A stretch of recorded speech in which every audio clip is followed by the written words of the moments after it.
Coming up on LUTV News, a man has been executed for a triple murder committed in 1994, but some people are questioning the decision. Find out why. Plus, women's soccer players speak out about the sexual abuse that occurred in the Women's National Soccer League. Find out what caused them to break their silence. And the Cardinals head into the 2021 National League wildcard game in Los Angeles against the Dodgers. These stories and more ahead on LUTV News.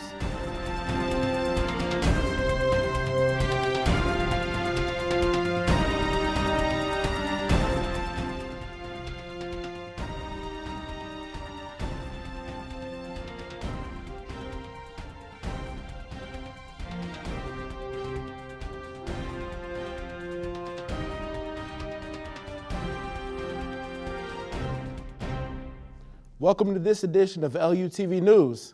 I'm Christopher Rogers. Missouri executed a man on Tuesday for a triple murder committed nearly 30 years ago. 61-year-old inmate Ernest Lee Johnson was executed by lethal injection at a prison in Bonne Terre, Missouri. That's about 60 miles southwest of St. Louis. The Department of Corrections says he was pronounced dead just after 6 p.m. Johnson's lawyer and death penalty opponents spoke out against his execution. His lawyer said executing Johnson would have been a violation of the 8th Amendment because he was born with fetal alcohol syndrome and had an IQ in the mid-70s. The Supreme Court and Missouri Governor Mike Parsons disagreed and allowed the execution to go on as scheduled. This is the first execution in the state of Missouri since May of 2020. A St. Louis woman is indicted for her role in setting fire to a 7-Eleven convenience store during the George Floyd protests. Police say 26-year-old Nautica Turner is facing a conspiracy to commit arson charge. Turner is the second to be charged in the incident. Police say she allegedly poured flammable liquid onto the building, lit a cardboard box, and threw it inside the store. Turner faces up to 5 years in prison or a fine of up to $250,000. About 55 businesses were looted or damaged overnight in St. Louis last summer. A man was struck and killed while running across I-55 on Tuesday night. Police say the man was hit by a vehicle around 9 p.m. The incident took place at Loughborough Avenue exit. The man's identity hasn't been released. Police say the driver stayed at the scene and is cooperating with the investigation. The incident caused northbound lanes to be shut down during investigation. Wednesday marks the final day for employees in St. Louis County to submit their vaccination status to their employers. The county council voted in favor of a vaccine mandate for workers last month. The mandate went into effect on October 1st, and the deadline to release vaccination status is Wednesday, October 6th. The mandate says the vaccinated employees will not have to undergo regular testing and won't be required to wear a mask. But it says unvaccinated employees will have to submit to regular testing and are required to wear masks during work. A sinkhole is causing growing concerns for one man living in the Hill neighborhood. William Stevenson first noticed the hole outside his driveway in August and immediately contacted his landlord.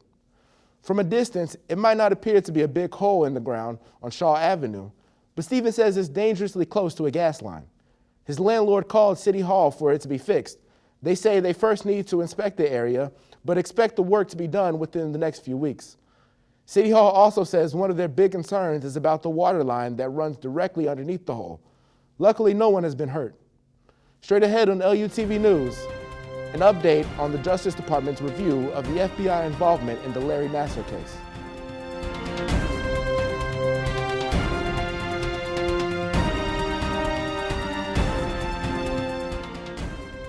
When I was in foster care, I never knew when I would have to move, so I always had my suitcase ready to go. Then one day, I was adopted. My new parents opened their hearts and home to me. My parents cook my favorite breakfast for me every morning. My parents take me on trips I never thought I would go on. They gave me a home and an even better reason to use that suitcase. My parents aren't perfect, but they're perfect for me. I'm Jenny Garth, and as a mother of 3, I know kids worry about a lot of things. Getting enough food to eat shouldn't be one of them. But here in America, that is a real worry for 1 in 5 children. Even though we are one of the most food-rich countries in the world, 15 million children don't know where their next meal is coming from. This is unacceptable. and something the Feeding America nationwide network of food banks is working to solve. Instead of accepting that our country lets billions of pounds of surplus food go to waste every year, Feeding America has made it their mission to help families in need by rescuing this food. Through food pantries and meal programs, the nationwide network of food banks provides more than 3 billion meals, serving virtually every community in the United States, including yours. Join me in supporting Feeding America and your local food bank by visiting feedingamerica.org. Together, we can solve hunger. Together, we're Feeding America. What do you think you're doing, Kevin? Was just gonna drive home. There are several warning signs present that you shouldn't be driving. Like hearing voices? Like your text-to-emoji ratio? Oh man, the selfies. Selfie, nailed it. We all have warning signs that let us know that we're probably not okay to drive. Mine is pretending to be your subconscious. Craig, come on man, let's split a ride home.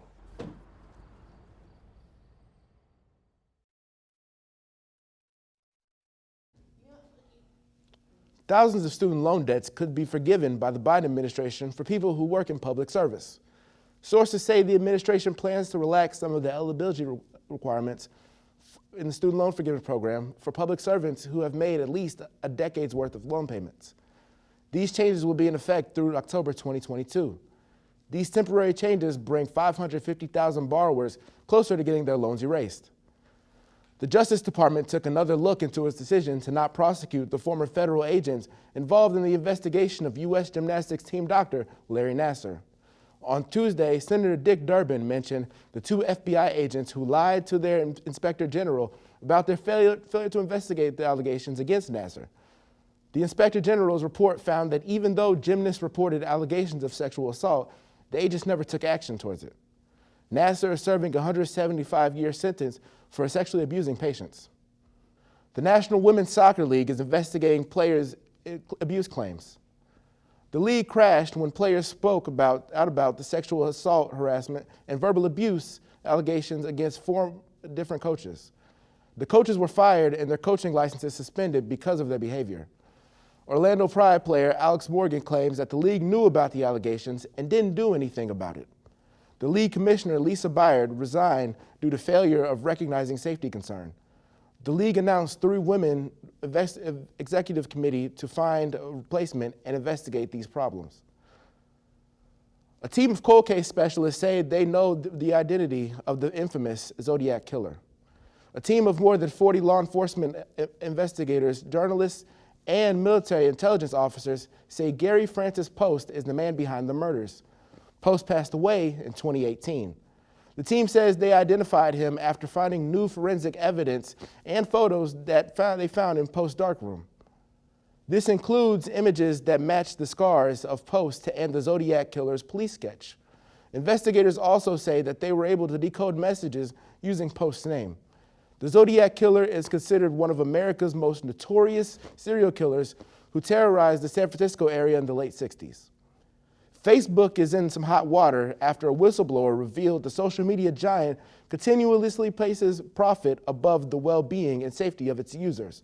Former Facebook product manager Frances Haugen presented internal information from both Facebook and Instagram to help prove her allegations. She testified at a Senate hearing on Tuesday. I believe Facebook's products harm children, stoke division, and weaken our democracy. The company's leadership knows how to make Facebook and Instagram safer, but won't make the necessary changes because they have put their astronomical profits before people. Also this week, Facebook servers went down for most of the day on Monday. The system failure took down Facebook, WhatsApp, and Instagram. Make sure you have an umbrella on hand because we're looking at a rainy week when we come back.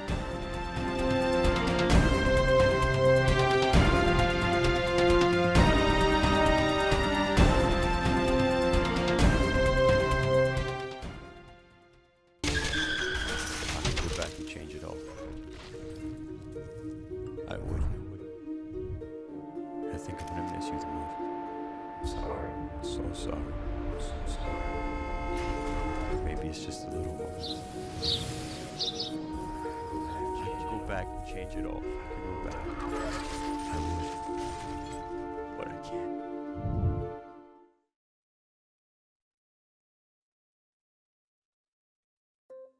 Here are your AARP top tips on caregiver preparedness during coronavirus. First, form a caregiving team.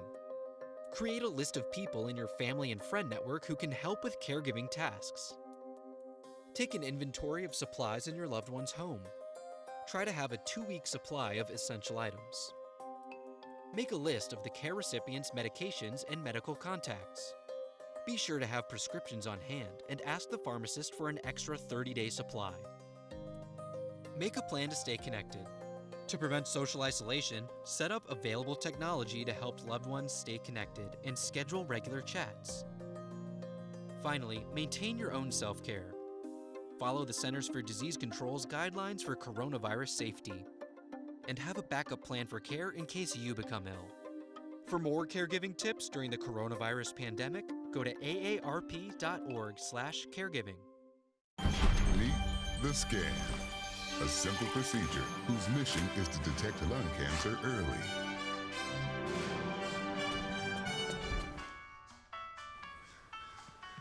I'm here to save you!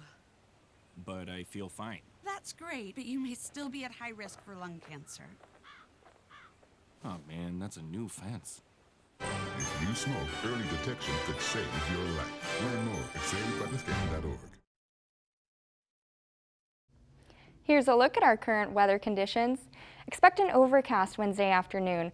We're going to see about an inch of rain on Wednesday with more rain moving in over the next few days. We can see a low pressure system moving in from the east, pushing it westbound. Now, most storm systems move west to east across the state, but this system will make for an unusual weather pattern and pushing it the opposite way. So you can expect the weather to continue for the next few days, but that rain will cool things off. Taking a look at our local weather, in St. Charles, it's 68 degrees.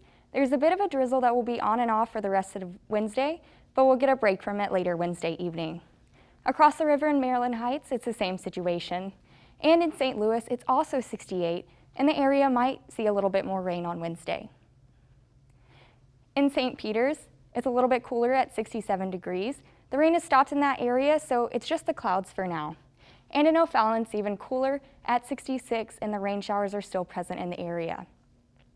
Things will be gloomy over the next few days thanks to that pressure system moving in, but we have sunshine to look forward to this weekend.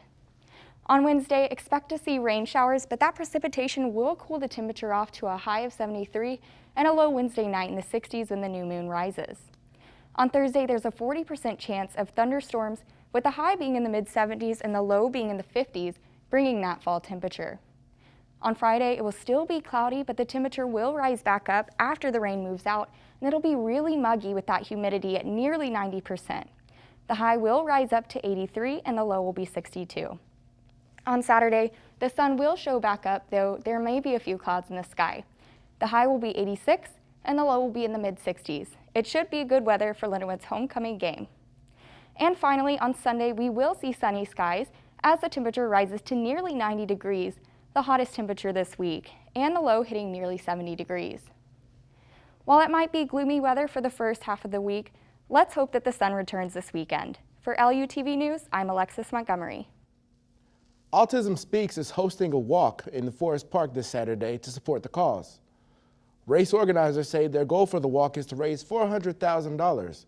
Already over $200,000 has been raised. The event starts at 8:30 in the morning, and the walk will start at 10:15 in the Upper Muning parking lot. Those who want to support the cause can register to walk, donate, volunteer at the event, or become a sponsor.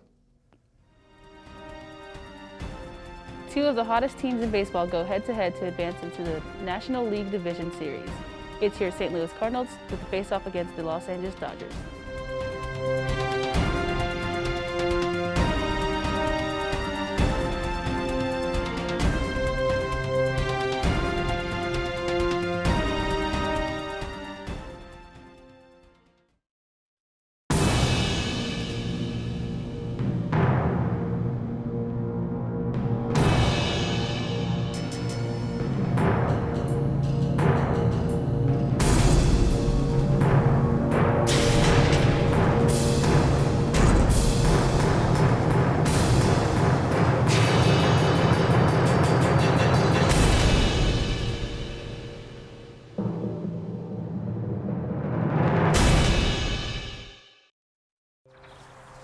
see certain things get reincarnated in your children. My daughter is very much inspired by my wife's artistic pursuits. So my daughter started making necklaces. She makes what we call affirmation fashion. I tell her every day that your black is beautiful. Your black is beautiful. Your black is beautiful. And if there's anything better than being beautiful, it's being smart. And if there's anything better than being smart, it's being kind. And reaffirming that every day is our method of making sure her chin never drops. My dad wasn't around, and I remember riding a bike and falling off and cutting myself, and me never just wanting to get back on it. People ask, how your children learn how to ride a bike, and you did. I didn't teach them. I just created an environment where they taught themselves, and all I had to do was be there.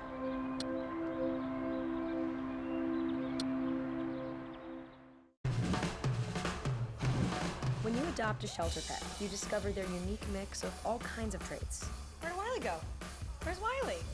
Ah, there she is. Paw? Do you remember being an ancient wolf? Do you ever feel the call of the wild? You're a renegade cop, and I'm a con woman with nothing to prove. But together, we could really solve this murder. They're a little bit of a lot of things, but all of them are pure love.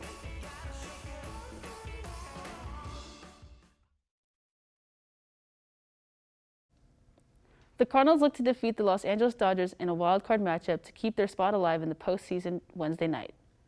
The Dodgers ended their regular season with 106 wins, holding the second-best record in baseball. They have the best home record in the league, and the Dodgers won 18 of their last 21 games. The Cardinals head to Los Angeles as the underdogs, but let's not forget, they did finish their season with a 17-winning game streak, winning 21 of their last 25 games to clinch a spot in the wild-card series. The game will be streamed Wednesday on TBS starting at 8:30 p.m. Eastern Time. After opening the preseason with wins on home ice, the Blues continue to find their rhythm. In Tuesday night's game versus the Dallas Stars, Luke Glenningen gave the Stars a 2-1 lead in the third period, and the Stars' Jamie Benn scored into an empty net for a 3-1 final. For the Blues goaltender Jordan Binnington saves 26, giving up 3 to the Stars, and the Stars goaltender Braden Holtby made 27 saves for Dallas, letting only 1 in. The Blues will take on Minnesota Wild Wednesday night in Minnesota at 7 p.m. Central Time. They look to close out the preseason Thursday, October 8th, on home ice with the face-off against the Columbus Blue Jackets. The New England Patriots released Stephen Gilmore, who has been unhappy with his contract and has spent the season on an unable-to-perform list. Patriots Bill Belichick says, "I'm grateful to Stephen Gilmore for his significant contributions to our team. It was a privilege and a pleasure to coach Steph. I appreciate him for the true professional and class act that he is, and I wish him all the best in the future. Following discussions over the long period of time, we mutually agreed to part ways today." Gilmore is a former Defensive Player of the Year in the 2019 season. With the Patriots, he secured 25 interceptions, returning 425 yards and 2 touchdowns. The cornerback was traded to the Carolina Panthers. It's homecoming week here at Lindenwood University. Sports teams are rallying with incentives for fans to come out and enjoy the games. Women's volleyball sets the week off with a pink out game Friday night. The first 100 students get free t-shirts. And following Lions Country tailgate, football will take on Quincy University Saturday afternoon, with the first 2,000 fans getting free rally towels. More events with incentives will take place this weekend. For LUTV Sports, I'm Selena Tuliepa. Rapper Nelly's mansion out near Wildwood has a new owner. Records say the 11,000 square foot home was originally placed on the market in February for $600,000. It finally sold for nearly $983,000 late last month. Surveillance footage shows that the home was burglarized in 2009. It's not clear what was stolen. TMZ says Nelly apparently planned to buy the place and then flip it with a contractor friend, but those plans didn't pan out. That's it for this edition of LUTV News. I'm Christopher Rogers. Thanks for joining us.